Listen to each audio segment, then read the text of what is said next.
Sabi niya, habang bata ka, maging masayahin ka, mag-enjoy ka. Gawin mo ang mga gusto mong gawin at kaya mong gawin. Huwag mo lang kakalimutan, ha, na answerable ka sa Diyos. In other words, huwag kang lalabis.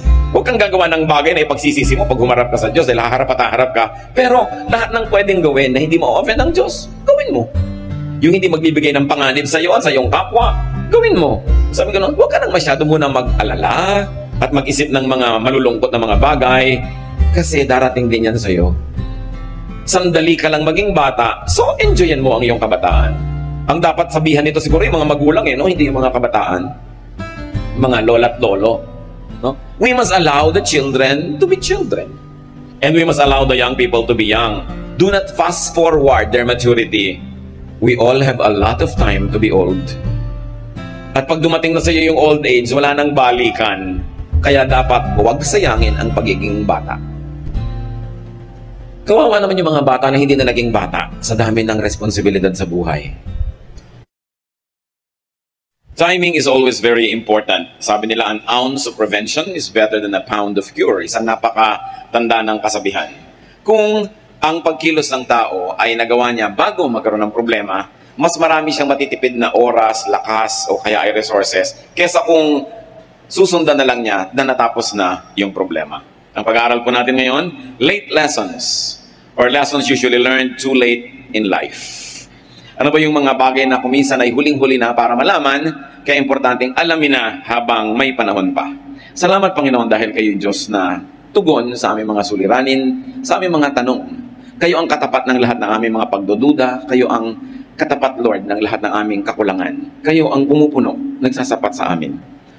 Nawa, sa paglapit namin sa iyo, madala namin kayo Panginoon ng mga papuri.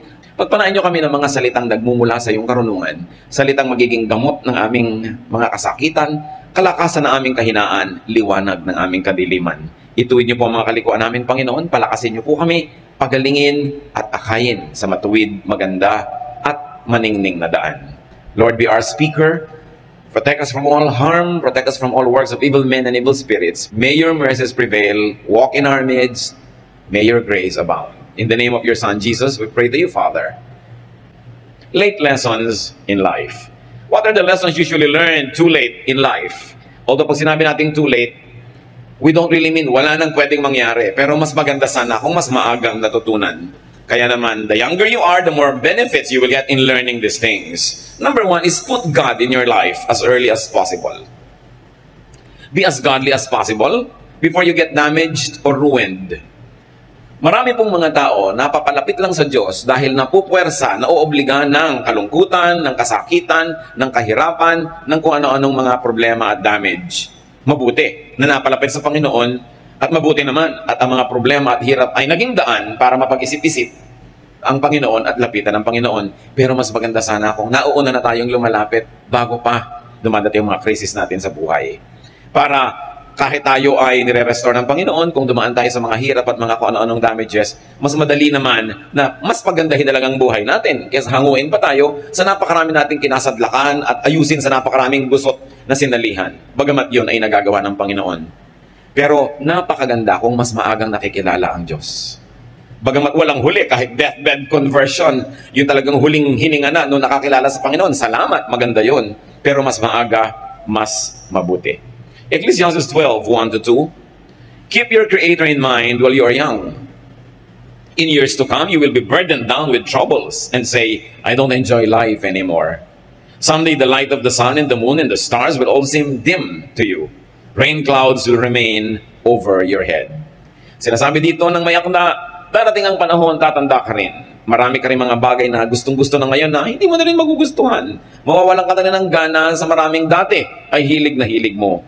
Sabi, bago pa man dumating yon, alalahanin mo na ang Diyos. Habang bata ka pa lang, bago dumating yung mga panghihinawa mo at pagkapagod, bago ka maubusan ng lakas, kilalanin mo na ang Panginoon para may lakas ka pang natitira para sa Kanya. Meron ka pang mga panahon na lalalabi para sa paglingkuran at kilalanin at makisalamuha at makipagmabutihan sa ibang mga anak din ng Diyos. Sabi, agahan yan. Kaya tayo mga kapatid, meron tayong napakahalagang misyon ng mga bata sa ating pamilya, maaaring anak mo, apo, pamangkin, kung ano man, habang maaga dalhin sa Panginoon, isama sa church, enroll sa Sunday school, isama sa mga youth camp, mga daily vacation Bible schools, para maaga ang paglapit nila sa Panginoon. Sabi, train up a child in the way he should go, and when he is old, he will not depart from it. Mas madaling magturo kesa sa mag-repair kung may damage na. While God can restore broken lives, it is infinitely easier just to improve on what is already good. Pangalawa po na lesson na dapat hanggang maaga matutunan, accept and make peace with yourself as early as possible. Meron tayong mga katangian, meron tayong lakas at may kahinaan. Meron tayong mga bagay na talagang kaibig-ibig tungkol sa ating sarili at meron namang sana mas kaibig-ibig pa.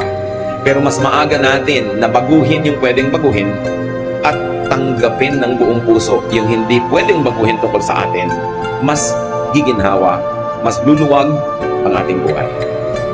Sure, room for improvement is the biggest room in the world. Marami tayong pwedeng ibahin, baguhin, paasensoin sa ating pagkatao, pero may mga bagay na gano'n na talaga tayo. Tinatanggap tayo ng Diyos, dapat din nating tanggapin ang ating sarili. May mga karunungan na hindi mo siguro mamamaster kasi may iba ka ng master eh.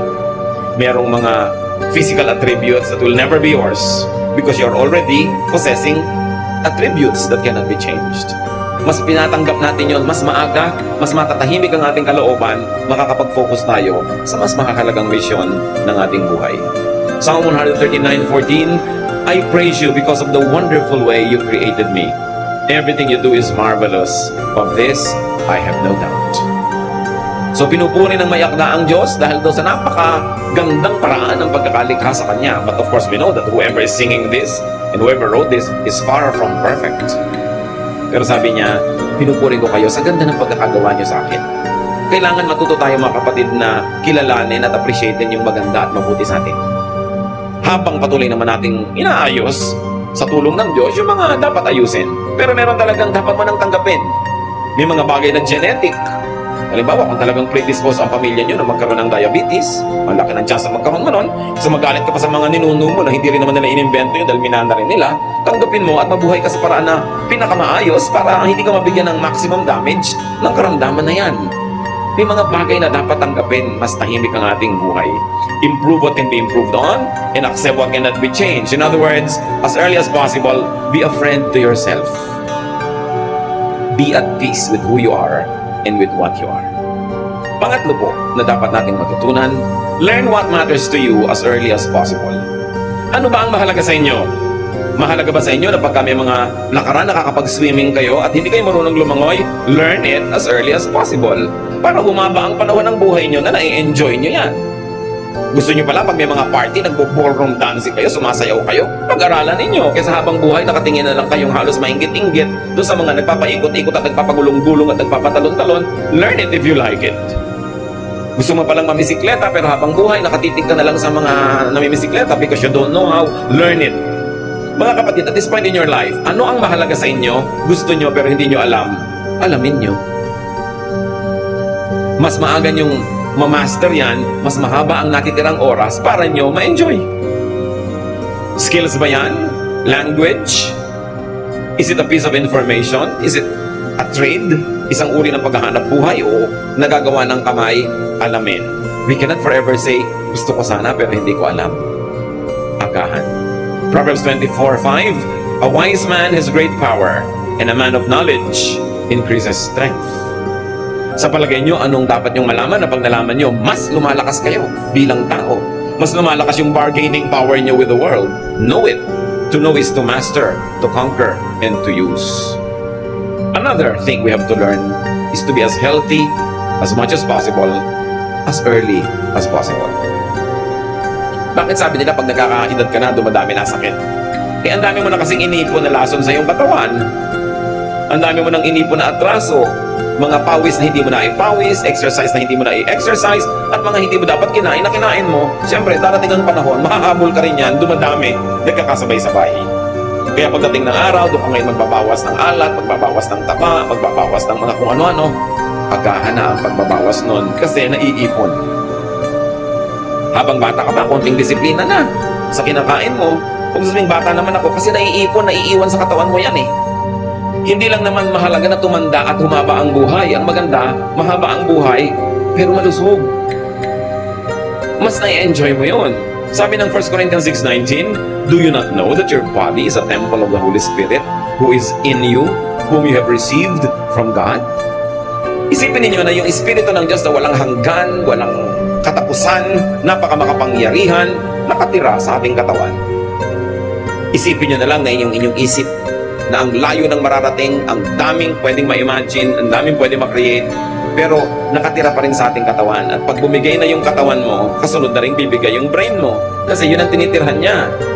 Nakita nyo ang napakaraming mga dakilang mga tao, great, powerful people, but in times of a crisis in their lives, they happen to be sick.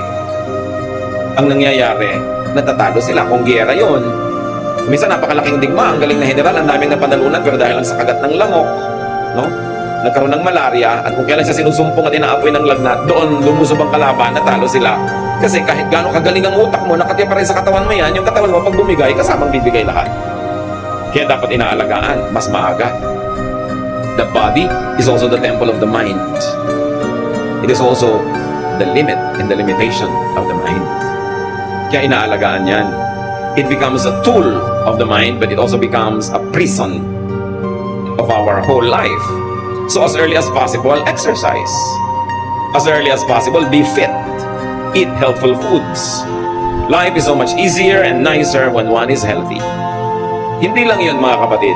Pati life ng mga nagmamahal sa inyo, gumagaan pag kayo'y malusog. Kasi siyempre, kahit tayo ang may kasalanan kung ba't nagkaganon ang kalusugan natin, na may lahat ang nagmamahal sa atin dahil hindi naman tayo matitiis at aalagaan din tayo kung tayo magkaroon ng karamdaman. Kaya meron tayong pananagutan sa lahat ng nagmamahal sa atin to keep ourselves as healthy as possible, because when we are sick, sila yung napapagod. Kaya yung mga young people dapat responsable sa kanilang kaligtasan.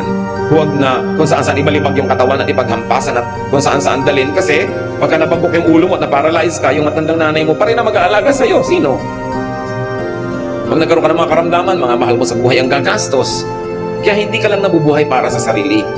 We live responsibly. In adulthood, do not think of yourself and do not treat yourself as old. Do not think old. Do not act old. Marami kasing mga humihina na bahagi ng katawan natin kasi itinatrato na natin na mahina. Hindi na kasi nagagamit, hindi na napapractice. Recently, nakakita ko sa internet, 92-year-old lola, nagsasalsa. Ewan ko kung nakita nyo yun, ha? Talagang nagpapagulong-gulong, binabalimag nung apo, kulang na lang lumipad. Ang lakas ng katawan. 92. Yun na ko, wow. Maraming ginawang tama itong si lola na sa buhay niya. Malakas pa yung katawan niya. So, huwag na kayo lagi na lang nakapranela, nakabalabal at lagi na lang. Pwede nyo namang pasiglahin ang mga sarili, no? Para mas marami pa tayong makita, malasap, magawa, maproduce. So, watch what you eat. Sila Daniel, ang propetang si Daniel, mga batang-bata pa lang, binihag ng kaaway, dinala doon sa palasyo nung nakabihag sa kanila, tinetrain sila para maging mga trabahador nitong hari na bumihag sa kanila. Pero, ayaw nilang kumain ng pagkain sa palasyo. Kasi iniisip nila, bukod sa moral dimension ng pagkain ng mga unbelievers, marami siguro talagang unhealthful na mga ingredients yan. Kaya sa Daniel 1:11-15, merong prescribed diet yung mga noble men na yon, noble young men who were in the palace.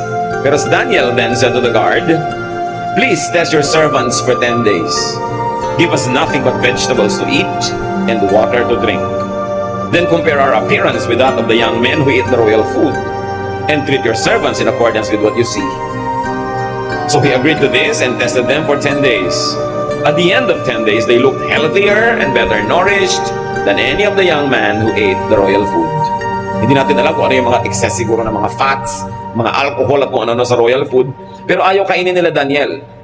Bukod siguro nga doon sa dietary value, may spiritual value pa sa kanila kung anong kakainin nila at hindi. Kasi sabi nila, gulay na lang po ipakain nyo sa amin at tubig lang ang iinumin namin. At matapos ang 10 days, kung nakita nyo kami nanghihina, sige, kakainin na namin kahit ano ipakain nyo.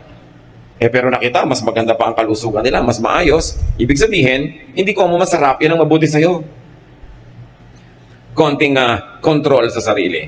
Isa pang dapat nating matutunan habang mas maaga sa buhay, mga kapatid, have fun whenever possible. Ecclesiastes 11:9-10, be cheerful and enjoy life while you are young. Do what you want and find pleasure in what you see. But don't forget that God will judge you for everything you do. Rid yourself of all worry and pain because the wonderful moments of youth quickly disappear. Napakahalaga ng mensahe na ito ni Solomon. The wisest man ever. Sabi niya, habang bata ka, maging masayahin ka, mag-enjoy ka. Gawin mo ang mga gusto mong gawin at kaya mong gawin. Huwag mo lang kakalimutan na answerable ka sa Diyos. In other words, huwag kang lalabis. Huwag kang gagawa ng bagay na ipagsisisi mo pag humarap ka sa Diyos dahil haharap at haharap ka. Pero lahat ng pwedeng gawin na hindi mo offend ang Diyos, gawin mo. Yung hindi magbibigay ng panganib sa iyo at sa iyong kapwa, gawin mo. Sabi ko noon, huwag ka nang masyado muna mag-alala at mag-isip ng mga malulungkot na mga bagay kasi darating din yan sa iyo. Sandali ka lang maging bata, so enjoyin mo ang iyong kabataan. Ang dapat sabihan nito siguro yung mga magulang no? Hindi yung mga kabataan. Mga lola at lolo. No? We must allow the children to be children. And we must allow the young people to be young. Do not fast forward their maturity. We all have a lot of time to be old. At pag dumating na sa iyo yung old age, wala nang balikan. Kaya dapat huwag sayangin ang pagiging bata. Kawawa naman yung mga bata na hindi na naging bata sa dami ng responsibilidad sa buhay. Yung hindi na naka-attend ng anumang gathering, socialization, kasi laging nag-aalaga ng may sakit na magulang o nag-aalaga ng kapatid o naghahanap buhay. Habang kumisan, yung tatay palasing-lasing, pag ganito, yung mga anak na ang nagbuhat ng mga tungkulin ng mga magulang, hindi na sila naging bata. Ang problema, pagka lampas na yung kabataan mo, hindi ka na magiging bata uli, ever. So isa pong malaking kalupitan, mga kapatid, na nakawan natin ang mga kabataan ng kanilang pagiging bata. Siyempre medyo hindi nag-iisip pa yan ng marami mga bagay, kaya parang hindi seryoso. Sandaling-sandali lang yun eh. Tulad din ng ganda, sandaling-sandali lang ang kagandahan ng isang bata. Anong sabi ni Shakespeare? A rose will bloom, it then will fade. So does a youth. So does the fairest maid. So, samantalahin. Huwag natin silang pigilan na magkaroon ng mga kasiyahan hanggat hindi offensive sa Diyos. Yan naman lagi ang hangganan eh. Siyempre may hangganan ng lahat ng bagay. Pero karamihan naman kasi sa atin, yung bata, huwag kang malikot. Anong gusto mo? Maparalyzed na siya at mag-wheelchair na. Bata nga eh. Siyempre may likot. May hangganan din lang. Huwag kang makabasag. Huwag kang makasira ng ano dyan. Bata ay bata. Mga young people, biglang magtatawanan ng malalakas. Iirapan agad ang mga lola. No? Mga young people, sandali lang yan pag nalaman na nila ang mga tunay na issues ng buhay, pag nagbabayad na sila ng mga kuryente at tubig at mga bayarin, pagka nalaman na nila ang maraming mga suliranin ng mundo, hihina na rin ang tawa niyan. Diba? So habang kaya pang lakasan, lakasan. At kahit matanda na kayo, marami para kayong bayarin, labanan nyo yan, lakasan yung tawa. Diba? Kasi, sabi nga ni Balagtas, sapagkat ang mundo'y bayan ng hinagpis, mamamaya'y sukat, tibayan ang dibdib. Marami talagang dumadating na problema. So, tuwing pwede, magsaya ka. Kasi may mga panahon sa buhay natin, ibigin mo man, talagang mahirap magsaya. So, yung masaya na, huwag mo nang palungkotin. Meron namang ganun eh. Nasa pagtitipo na, nasa party na, nasa kasalan na, naninimangot pa. Huwag kang manimangot at malungkot kasi may mga kamag-anak ka mahal sa buhay na siguradong mamamatay. Alam ka namang hindi mamatay, namamatay tayo. Doon mo na i-reserva ang lungkot mo. Siguradong maraming panahon. Pero pag ang panahon ay kasiyahan, tanggalin mo lahat ang lungkot mo, imagination mo kung ano, magsaya ka. Kasi dapat tamasahin, samantalahin ang mangilan-ngilang pagkakataon na pwedeng sumaya. At pag nakakakita tayo mga kapatid ng nagsasaya, huwag kayong killjoy. Hindi kayo makatulog pero nagkakantahan sila, magpasa kayo ng buto ng kakao sa tenga nyo para makatulog kayo at sila sumaya. Alam nga naman kayo itong matutulog, lahat patahimikin nyo na. Diba? Maraming panahon ng katahimikan na ang tao hindi mo man pigilin na mag-ingay, kusang tatahimik kasi maraming darating na dagok ng buhay. So habang hindi dumarating yun o wala, bakit nyo naman dadagukan? Kailangan marunong tayo magrespeto sa taong sumasaya. May bakasyon, huwag nyo ungkatin ang mga problema. Kaya nga nagpapakasyon. Magkaka-opisina kayo, magre-retreat kayo, magpupunta kayo ng bakasyon kung saan. Huwag nyo pag-usapan ng trabaho. Pag-usapan nyo pag nandun na uli kayo sa inyong opisina. Kasi bihira, gumastos pa kayo para magpunta halimbawa sa Sikogon. Tapos nung nandun na kayo, pinag-uusapan nyo yung mga nakakainis na bagay sa office. Sinayang nyo ang inyong pagkakataon. Maraming mga tao, sinasayang nila ang pagkakataong sumaya. Bihira-bihira lang naman magkaroon ng malaking kainan. Doon pa mag-jeta. Kalimutan nyo nga yung jeta nyo kung masarap ang mga pagkain. Dahil madalas naman talagang jeta kayo dahil kulang ang budget, di ba? So doon na lang kayo mag-jeta. Darating din yon. Pero yung manaka-naka na mayroong festival, naku, enjoyan mo yan. Kesa sa pag dumarating ang panahon ng gutom, inaala-alala mo yung mga dapat sana'y nakain mo, pero hindi mo kinain dahil nag-iinarte ka, no? Magsisisi ka ngayon. So enjoy it. Enjoy youth. Enjoy young adulthood. Enjoy adulthood. In fact, enjoy every stage of life. Ecclesiastes 3, 1-11 can be summarized as saying, everything on earth has its own time and its own season. There is a time for laughing and dancing. And if it is not your time, hayaan mo yung iba to enjoy their time. Kung sino ang nagsasaya, siya ang may karapatan. Yung ayaw magsaya, yun ang lumayo. Pero huwag niyong pigilan yung nagsasaya. Hindi niyo alam, baka bukas may malalaman siya kahindik-hindik na bagay na kahit hindi niyo pigilin, talagang mawawala na yung saya niya. Unfair naman na hindi man lang siya nakapag-charge. Malolobat pala siya bukas, hayaan niyo siyang mag-charge ngayon, no? Para may baon siyang saya sa buhay. Kaya mahalaga mga kapatid, yung maliliit na bata, i-maximize natin ang saya nila. Para marami yung baon. Habang tumatanda sila, nawi-withdraw yun, kaya damihan nyo yung deposit na love habang sila'y bata pa. Hindi ko sinabing palakihin sila sa layaw, sa saya. Pero hindi ko sinabing i-exempt sila sa pagod, sa training, sa disiplina. Pero dapat ginagawa man natin ang lahat ng yon, may kakambal na saya. At makikita nyo sila yung magiging mga matitibay na tao, mapagbigay, maibigin, at masasarap na mga kasama. So, there is a time for laughing and for dancing. Maximize that time. Create, invent ways to be happy. Be youthful at heart, and let the young be young. Kuminsan, ang ikinakalungkot ko po, pag marami mga nagiging born-again Christian, akala nila bawal sumaya. So, bawal na lahat, no? Bawal na lahat. Napaka maunawain ng Diyos. Gawin nyo kung ano yung nagpapasaya sa inyo, maliban na lang, alam nyo talagang maling-mali. Ngayon, medyo gray area, pero gustong-gusto nyo gawin, napakabait ng Diyos para kanya unawain, no? So, ang ating laging panghawakan, yung bait, hindi yung higpit ng Diyos. Mabait siya. Ang mahigpit lang kuminsan yung lola mo o yung tiya mo na old maid, mas mahigpit pa talaga sa 30 na pinagsama-sama yan. Bakit? Hindi kasi siya nag-enjoy sa buhay, no? Kaya tuloy, gusto niyang idamay halos lahat ng tao na huwag na rin mag-enjoy sa buhay. Napakahirap kasi nung mga tao na walang nagmamahal, walang nakikipagmahalan, walang mga outlet, walang mga saya. Ang gusto, idamay lahat ng tao sa mundo. Gawin natin ganito mga kapatid, kung ano man ang hindi natin na-enjoy, ipagdiwang natin kung na-enjoy ng kapwa natin. At sa ating pakikipagdiwang sa kanila, nakakasalo na rin tayo sa enjoyment.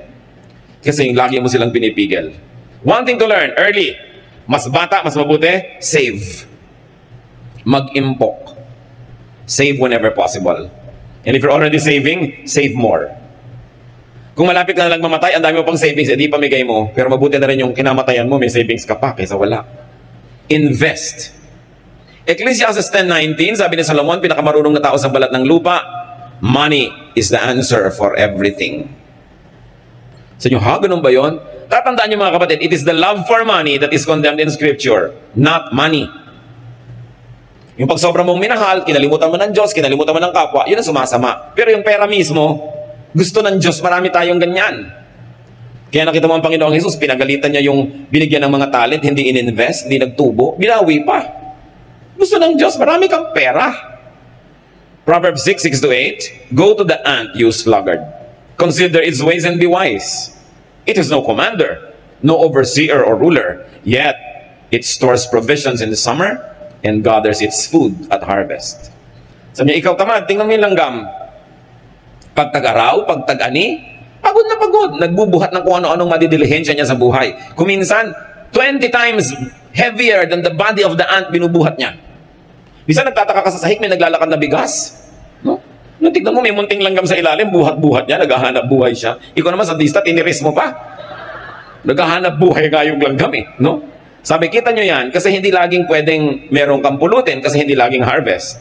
Kaya kung tag-ulan na, maaanod na sila ng mga tubig, hindi na pwede. Sa tamang oras, nag-iimpok. Para pag dumating yung pangangailangan, merong nakatabi.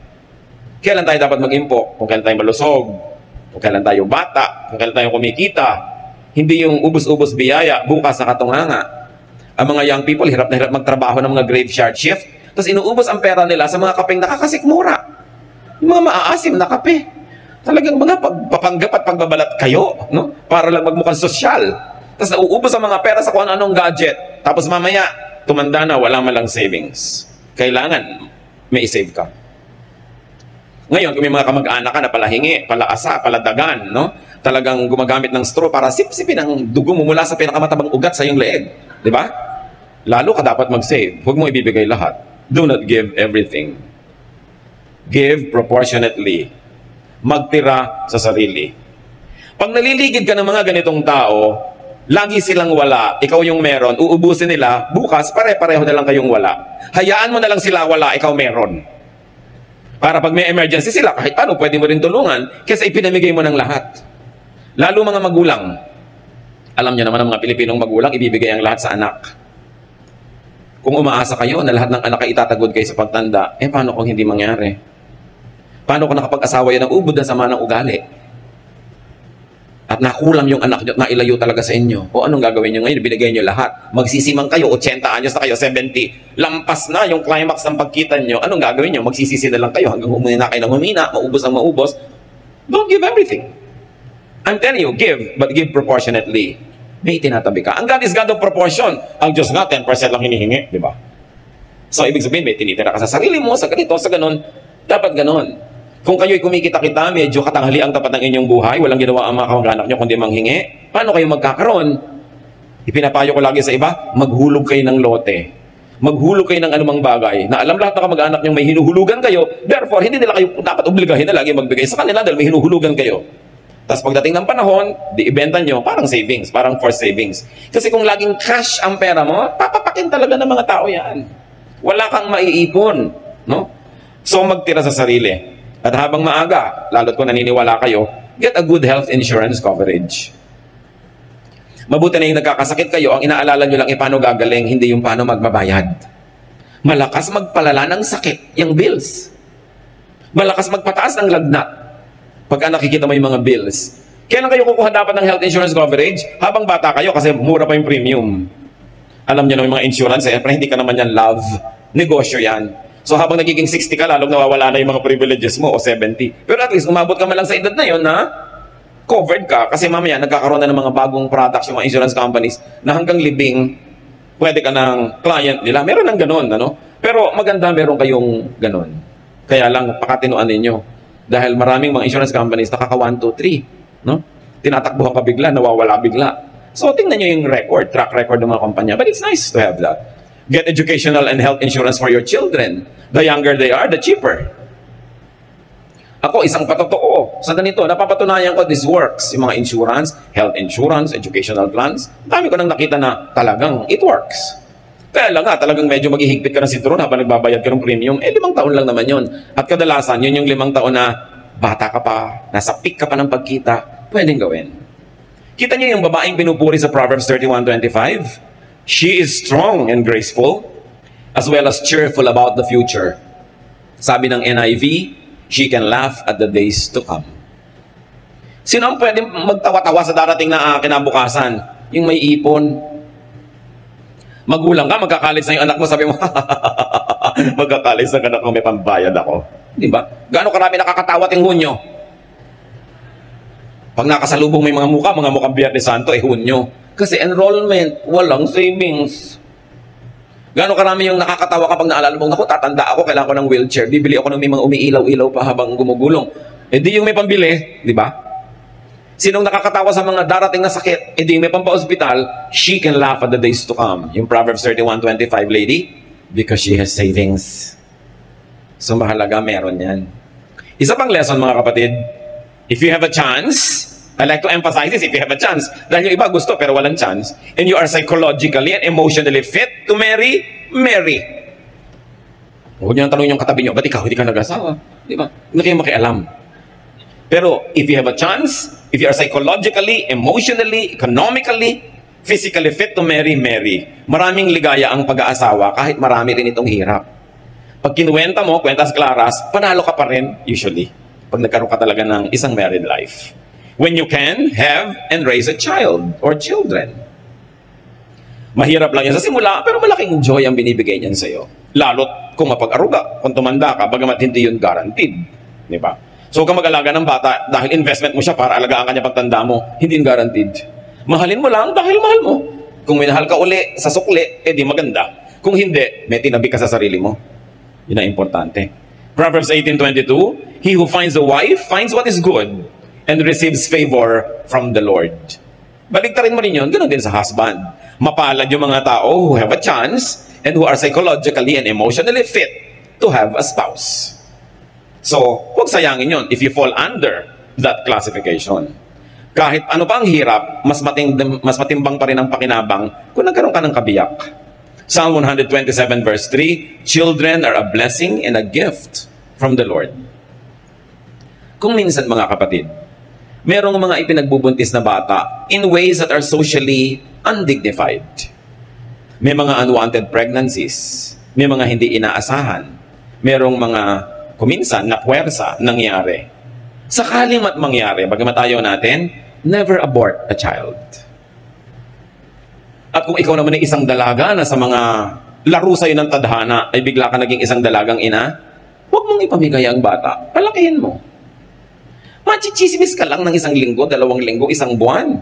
After 1 month, may ibang babaeng buntis na uling mapag-uusapan, aalis na sa iyo ang spotlight. Palakihin mo yung anak mo, hindi ka man nagkaasawa, may anak ka na. Alam niyo po kasi, I'm talking to experience. May mga kilala akong mga kababaihan na nagtapon pa ng anak, nagganito pa, tapos hindi na sila nagkaasawa, ngayon nung medyo may edad-edad na, nanghihinayang, pinalaki ko na lang sana. Tapos yung nakakakita ka ng bata, naku, ganito ni ata kalaki yung anak ko, kundi ko pinamigay. You know, kung wala ka man naging asawa, tinatawag ka mang disgrasyada, ganun talaga ang buhay, no? Hindi mo naman ginusto yan, wala naman sa slam book mo na yun ang ambition mo. Napalagay ka doon, iayos mo kung ano yung naging mali, itama mo, and then, pasalamat ka, may anak ka na. Kesa wala. Huwag kayong magtatapon ng bata. Makakaraos din. Nairataos yan. Tsaka huwag kayong masyadong maging maramdamin sa chismis. Kahit nga wala kayong gawin, chichismisin pa rin kayo ng mga tao. Mga chismosa naman na yan, hindi ka naman naaalagaan niya kung nadapa ka. May anak ka, baka naman ibangon ka kung madapa ka. Huwag niyong pansinin yung mga chismosa. Make the most out of your life. Bihira, walang tao na nagiging perfect ang buhay niya. Nagkakapingas-pingas, nagkakalamat-lamat. Nangyayari yan eh. Yun ang maganda nga sa tao dahil meron tayong Diyos na pagdaraanan ang lahat. Basta tayo nagpapatulong sa Panginoon. Huwag kayong masyadong sentimental about it. Blessing pa nga yun. May anak ka na, may nangyari sa'yo. Nakapag-asawa ka, hindi ka masyadong naging maginhawa, hirap ka rin, pero siguradong may ligaya ka rin, pasalamat ka rin. Dahil blessing pa rin yun. God is so good at restoring us. God is so good at repairing broken lives. Don't let the brokenness continue to haunt you all your life. No? At just pick up the pieces, get on with life. Ano ba? Nangyayari yan sa lahat. Ang mahalaga, we learn from every mistake. And the mistakes we commit should make us kinder and nicer to those who commit other mistakes. Mas magiging maunawain ka dahil may pinagkukuhanan ka, may pinaghuhugutan ka ng pangunawa.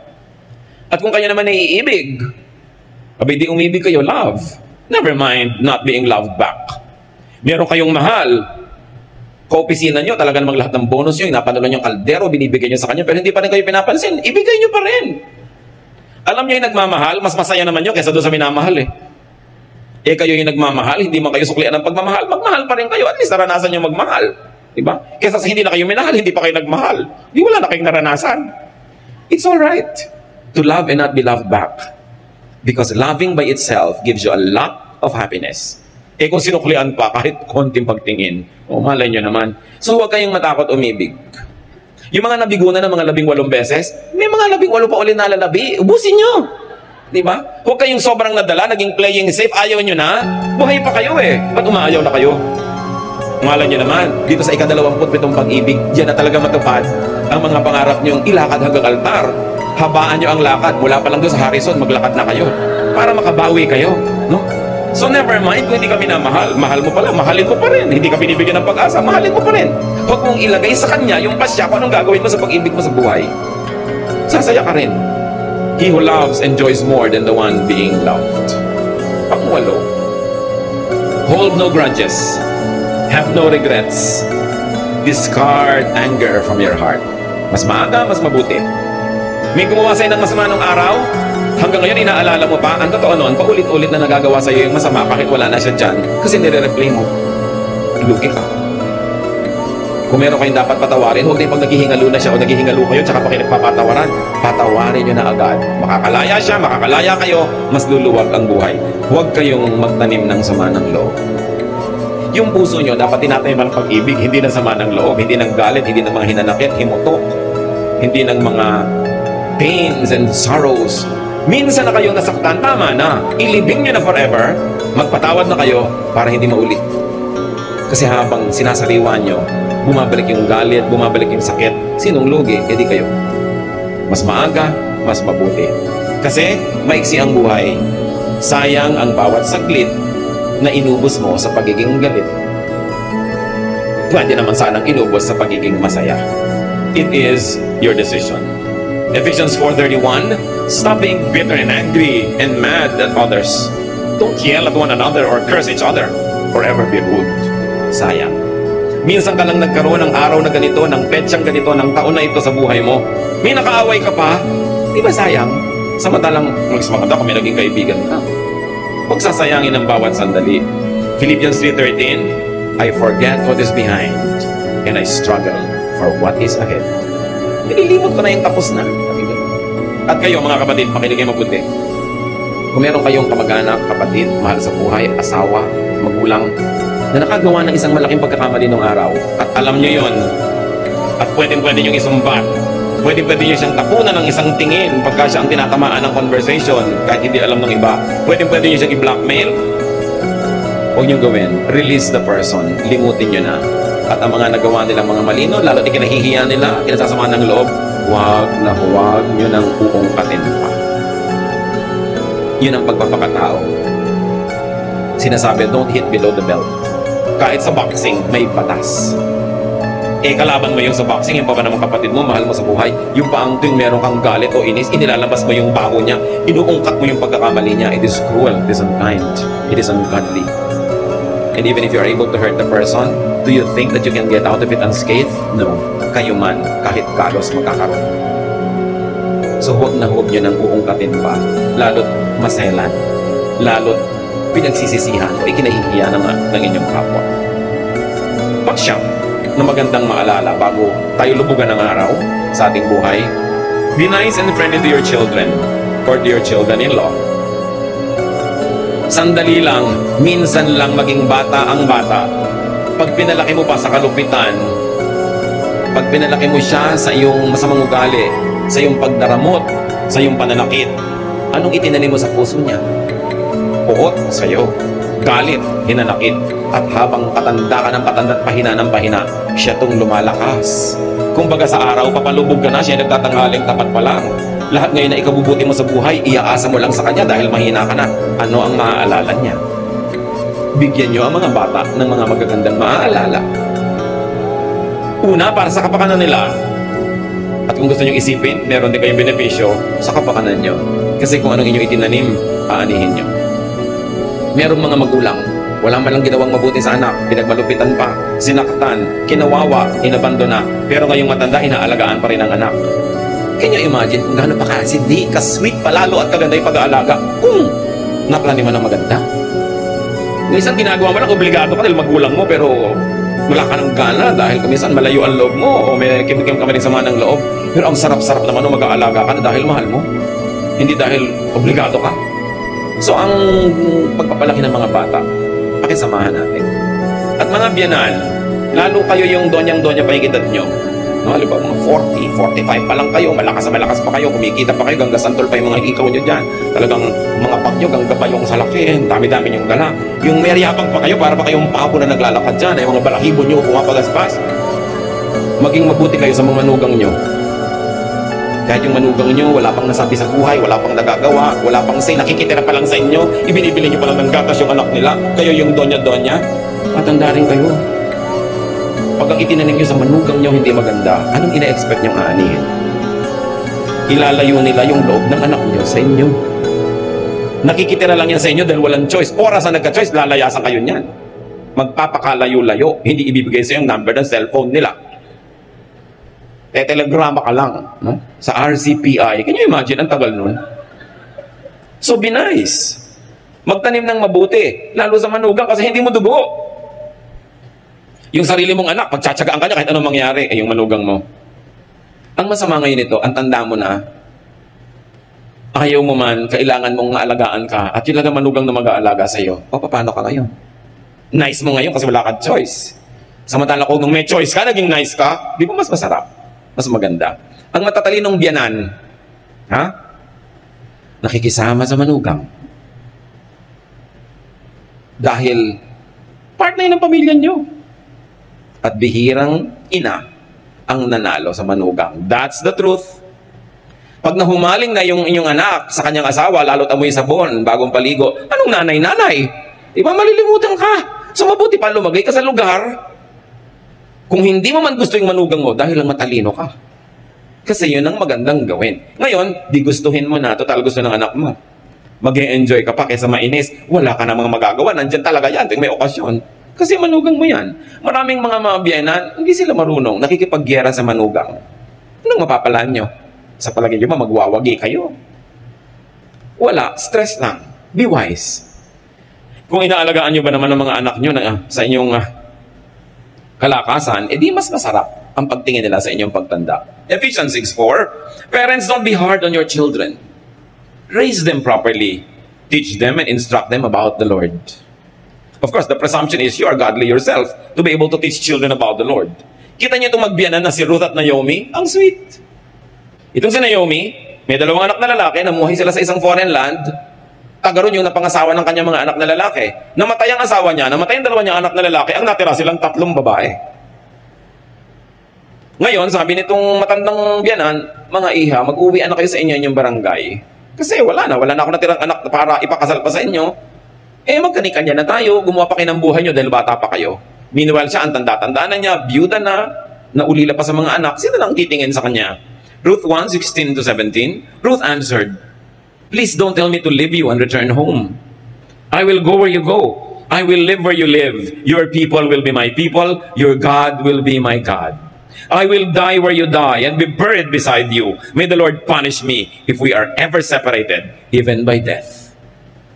Mga biyanan, sasabihin kaya ng manugang nyo sa inyo yan. Ang ganda, di ba? Ayaw siyang bitawan ng manugang kahit wala na yung asawa na anak niya. Kasi sila, may sariling relasyon na na-develop. Nagmamahalan sila bilang magbiyanan. So hindi lang sila artificially put together by this common man in their life, the son and the husband, but they have developed a friendship between them na wala na yung lalaki, tuloy pa rin sila. Mahusay na babae. Pareho sila. Mga manugang, makisama rin kayo sa inyong mga biyanan. Kahit darating ang panahon na kayo na yung malakas at hihina yan, hihina din kayo at magkakamanugang din kayo. Papaikot-ikot lang yung cycle na yan. At saka syempre, tumanaw ka ng utang na loob sa biyanan mo. Kung minsan napag-aral yung asawa mo, kaya ang yabang-yabang mo ngayon, maganda buhay nyo. Sino ba nagpa-aral dyan? Sino nagpalaki dyan? Di ba yung biyanan mo? Wala ka namang participation dyan. Ngayon, ikaw, aani ka na. So dapat, tumanaw ka ng utang na loob. At sino pa ba naman ang dapat mag-adjust? Hindi yung bata, natural. Kung may konting mga bisyo yung biyanan mo, may mga ugali, ikaw na mag-adjust. Ikaw naman itong bata Lumagay ka rin sa lugar. Pareho kayong lalagay sa lugar, sasaya kayo. At hindi nyo hahatiin ang puso ng isang lalaki na common to the two of you. Kawawa naman yung lalaki, yung nanay niya, at asawa niya, hindi magkasundo. Meron akong kilala niyan, mga kapatid. Sabi niya, gusto na daw niya magbaril. So, ba't hindi yung nanay mo at asawang barilin mo? Sila pa nag-aaway, ba't ikaw magbabaril? Siyempre, biro ko lang naman yon. Pero ang point is, may mga lalaking ganun gusto na magbaril dahil litong-lito na. Siyempre, mahal ang nanay, mahal yung asawa. Kayong dalawang babae, mag-ayos nga kayo para tumahimik. Di ba? Napakahalaga nun. So, sabi niya, saan man kayo pumunta, sasama ako, nanay. Ang sarap na samahan. Number 10, paalala mga kapatid, do not retire prematurely. Ano ba yung retirable age? 60, 65? Naku, nung araw yun. Ngayon, hindi na ganun. 92 nga, nagsasalsa pa. Di ba? Do not retire too soon. Or let me say it, do not retire, period. Pag nag-retire kasi kayo, hihina kayo Maiinip kayo, wala kayong gagawin. Although, you can reinvent yourself. You reinvent your work, one that fits you, because you have already earned naman, Kung anong degree of engagement ang gusto mo ibigay sa iyong trabaho, sa iyong proyekto, na-earn mo na yon. Kung gusto mong every MWF ka lang gagawa o every afternoon, you have earned it. But don't retire. Hihina lang kayo. Maiinip lang kayo. No? Stay as active and productive as possible. Although in your terms. Kaya mahalaga, may gawin ka sa buhay mo para pag nag-retire ka, may karapatan ka naman to name your terms and to dictate your terms. No? With God's help, no learning can be too late. Kahit anong edad natin ngayon, may natutunan tayo dito, it's not too late. May papakinabangin pa rin tayo. But those who have the benefit of youth and time learn early so that you will have a longer time to enjoy wisdom. In your senior years, do not be possessed by regrets. John 10:10, the Lord said, "A thief comes only to rob, kill, and destroy. I came so that everyone would have life and have it to the fullest." Hanggang huling hininga, dapat may katuturan pa rin, may kasiyahan, may ganda ang buhay. God wants you happy. God wants you fulfilled. Learn important things early enough. Thank you, Lord, that you remind us.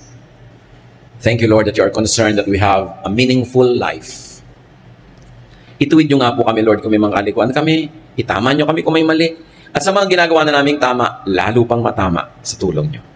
Para kami magkaroon ng buhay na makahulugan, masaya, mabunga. At hindi lang yon, yung buhay namin maging kasiyahan din ng mga nabubuhay sa paligid namin. May living with us be a pleasure to those that have to live with us. Magbulay-bulay pa tayo mga kapatid, maghanap ng mga personal na application para lalo tayong makinabang sa ating pagsasalo-salo sa sandaling ito.